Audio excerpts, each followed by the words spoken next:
बिस्मिल्लाहिर्रहमानिर्रहीम। इस वीडियो में हम डिस्कस करते हैं system of linear differential equation.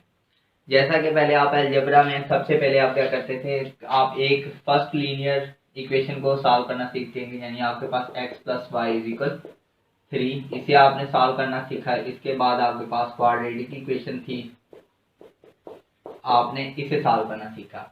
और देन आपने जो आपके पास सिस्टम ऑफ इक्वेशन था उसे सॉल्व करना सीखा, यानी जब आपके पास दो या दो से ज़्यादा इक्वेशन होती हैं। लेट्स से थर्ड एग्जांपल आप कंसीडर करते हैं x plus 3y is equal 5, x मनफी y इज इक्वल 4। अब ये आपके पास दो इक्वेशन है, इसे आप क्या कहते हैं, सिस्टम ऑफ इक्वेशन। या दो से ज़्यादा हों वो आपके पास क्या होता है, सिस्टम ऑफ इक्वेशन। तो आपने इसे सॉल्व करना सीखा था। इसी तरह हमने डिफरेंशियल इक्वेशन में सबसे पहले हमने लीनियर डिफरेंशियल इक्वेशन, जो first order linear differential equation था, उसे सॉल्व करना सीखा। उसके बाद सेकंड ऑर्डर डिफरेंशियल इक्वेशन को। अब इस वीडियो में हम देखते हैं कि हमारे पास जो system of linear differential equation होगा उसे हम किस तरह सॉल्व करेंगे। अभी नेक्स्ट जो हमारे पास एग्जाम्पल है वो हमारे पास है। अब ये हमारे पास दो डिफरेंशियल इक्वेशन है, कितनी है, दो। तो ये हमारे पास क्या हो जाएगा, system of linear differential equation होगा। लीनियर इसलिए है क्योंकि इसमें जो फर्स्ट ऑर्डर है, फर्स्ट ऑर्डर का डेरिवेटिव है सिंपली। अब ये फर्स्ट इक्वेशन है आपके पास dx over dt is equal 3y, second equation है dy over dt is equal 2x। तो अब हम इन इक्वेशन में हम अपने सिंप्लिसिटी के लिए ये जो आपके पास d ओवर dt है, यानी ये जो आपके पास क्या है d ओवर dt, इसे हम रिप्लेस कर देते हैं सिंपली कैपिटल D से। अब कैपिटल D का क्या मतलब होगा कि ये आपके पास क्या है d ओवर dt। तो ये जो आपके पास फर्स्ट इक्वेशन है ये आपके पास क्या हो जाएगी, dx इज इक्वल 3y, और ये जो आपके पास सेकंड इक्वेशन है ये आपके पास क्या हो जाएगी, dy इज इक्वल 2x। तो इसे रीअरेंज करके लिखते हैं तो ये आपके पास क्या हो जाएगा, dx मनफी 3y इज इक्वल 0। नेक्स्ट आपके पास क्या हो जाएगा, x को पहले लिख लेते हैं तो ये क्या हो जाएगा, मनफी 2x plus dy is equal 0। अब ये आपके पास टू इक्वेशन है और इसमें आपके पास क्या है, ऑर्डिनरी डेरिवेटिव इन्वॉल्व है विद रिस्पेक्ट टू t। अब जैसा कि आपने ये पढ़ा होगा कि आपके पास जब दो इक्वेशन होती हैं, x plus Y is equal 5, x plus 3y is equal 6, तो आप इसको क्या करते हैं, जब एलिमिनेशन मेथड की से सॉल्व करते हैं तो आप अगर आपने y को एलिमिनेट करना है तो आप दोनों y के कोफिशिएंट को क्या करेंगे, सेम करेंगे और इनको सब्ट्रैक्ट या ऐड कर देंगे।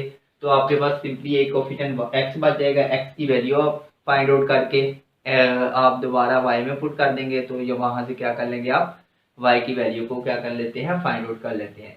तो इसी तरह यही एलिमिनेशन मेथड हम इस इक्वेशन में क्या करेंगे, अप्लाई करेंगे। तो सबसे पहले हम क्या करते हैं, y को एलिमिनेट करते हैं। तो यहाँ ऊपर आपके पास क्या है, मनफी 3y, नीचे आपके पास क्या है, dy।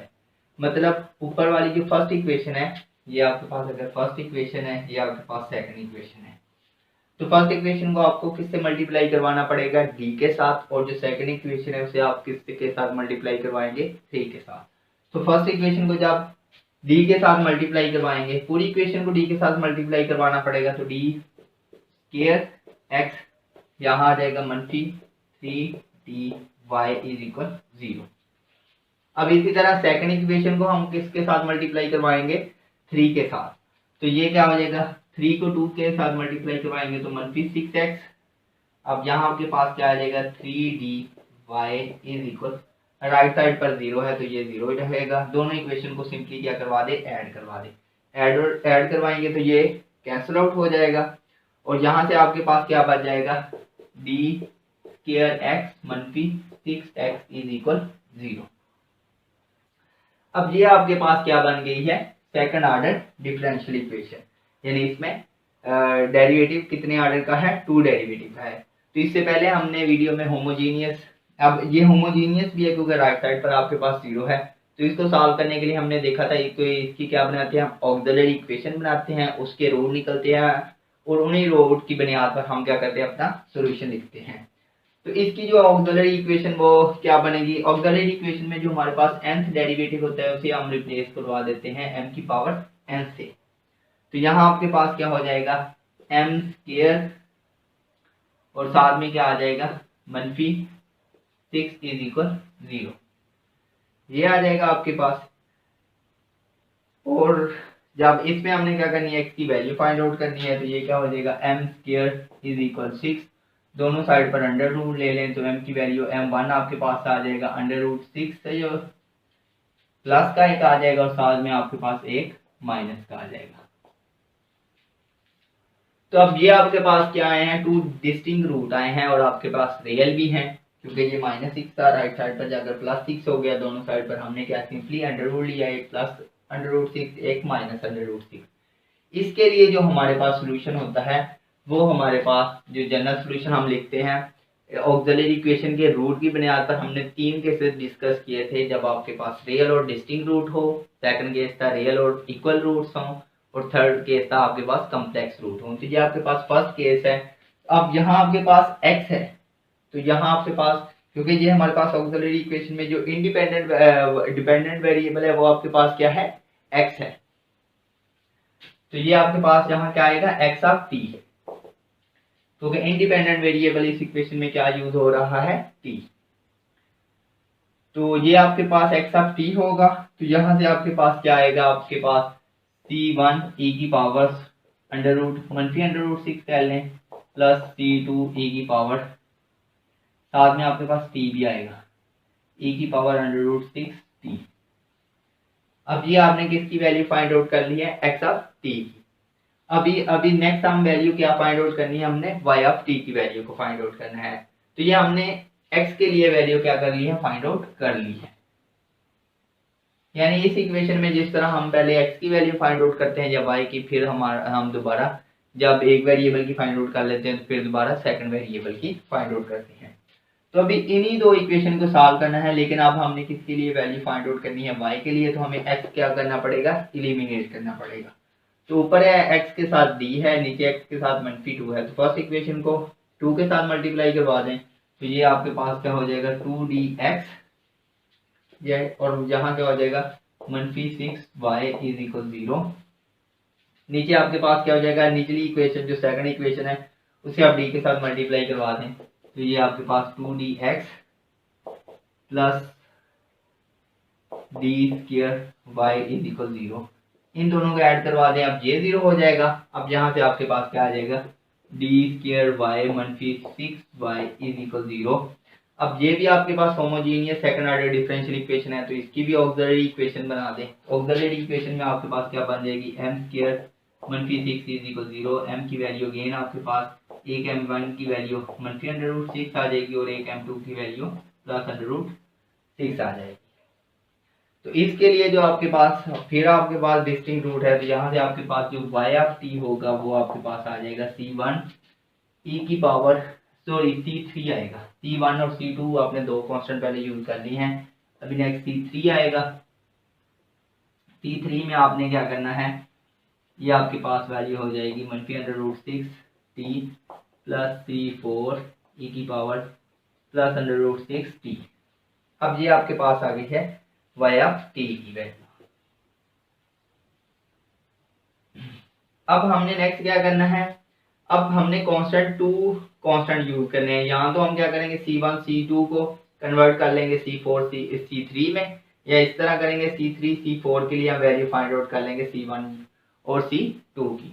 तो ये जो हमने वैल्यू x ऑफ t और y ऑफ t की वैल्यू फाइंड आउट की है, ये इन्हीं पहली 2 इक्वेशन में किसी एक में क्या कर दें, सिंपली पुट। तो ये वाली वैल्यू जब हम फर्स्ट इक्वेशन में पुट करते हैं तो ये आपके पास है d ऑफ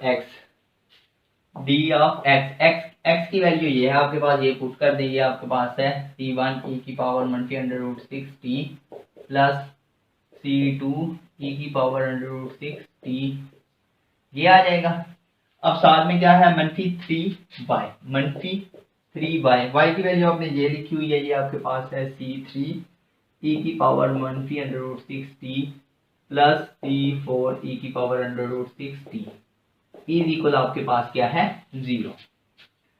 अब ये d इस पर अप्लाई करना है, यानी d का क्या मतलब है, d/dt, यानी इसका t के रिस्पेक्ट से डेरिवेटिव लेना है। तो ये आपके पास c1 कांस्टेंट एज इट आ जाएगा, और इस पर जब e की एक्सपोनेंशियल का डेरिवेटिव लेंगे तो -√6 पहले आ जाएगा, और साथ में e की पावर अंडर रूट 6t आ जाएगा प्लस c, इस पर अप्लाई करेंगे तो ये आपके पास c2 6 का अंडर रूट e की पावर 6 अंडर रूट t ये आ जाएगा आपके पास। अब -3 को अंदर सबके साथ मल्टीप्लाई करवा दें तो ये -3c3 e की पावर -अंडर रूट 6t। अब इसके साथ मल्टीप्लाई होगा तो ये -3c4 e की power under root 6t is equal 0।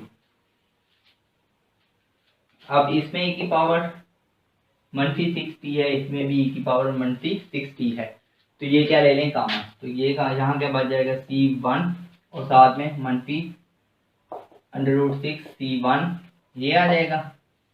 अब यहाँ से आपके पास आ जाएगा -3c3 यहाँ से, और कॉमन आपके पास आ रहा है e की power under root 6t plus इन दो टर्म में से आपके पास क्या कॉमन आ रहा है e की पावर 6t, तो यहाँ से आपके पास आ जाएगा अंडर रूट 6 c2 और यहाँ से -3c4 e की power under root 6t is equal 0। अब ये देखें, ये अब आपके पास एक्सपोनेंशियल ये भी फंक्शन है और ये भी फंक्शन है। अब इसमें हर एक t की वैल्यू के लिए आपके पास आंसर क्या आना चाहिए 0। तो ये एक्सपोनेंशियल का आंसर तभी 0 आ सकता है जब आपके पास under root 6 c1 -3c3 is equal 0 हो and under root 6 c2 -3c4 is equal 0। हम क्या करते हैं c3 की वैल्यू को फाइंड आउट कर लेते हैं तो ये आपके पास -3c3 इज इक्वल क्या हो जाएगा प्लस अंडर रूट 6c1, ये आपके पास हो जाएगा c1। अब यहाँ से c3 की वैल्यू आपके पास ये -3 राइट साइड पर जाकर क्या हो जाएगा डिवाइड और क्या आ जाएगा c1। इसी तरह आप इसमें से क्या कर ले c4 की वैल्यू निकाल लें तो ये -3c4 इज इक्वल क्या हो जाएगा अंडर रूट 6c2। अब यहाँ से c4 की वैल्यू आपके पास अंडर रूट 6/3c2 आ जाए। अब ये c3 और c4 की वैल्यू ये आप y में क्या कर दे सिंपली रिप्लेस कर दें और x आपके पास यही रहेगा। या आप इस तरह कर सकते थे कि c1 और c2 की वैल्यू निकालकर इस इक्वेशन में क्या कर देते पुट कर देते। तो यहाँ से आपके पास जो y है उसका आपके पास आंसर आ जाएगा c3 की जगह आप क्या पुट करेंगे -√3 और 6/3 e की पावर -√6t प्लस c4 की जगह आप पुट करेंगे √6/3 e की पावर √6t। ये आपके पास दो आंसर आ गए, ये x y की वैल्यू और ये आपके पास क्या आ गई है x की वैल्यू।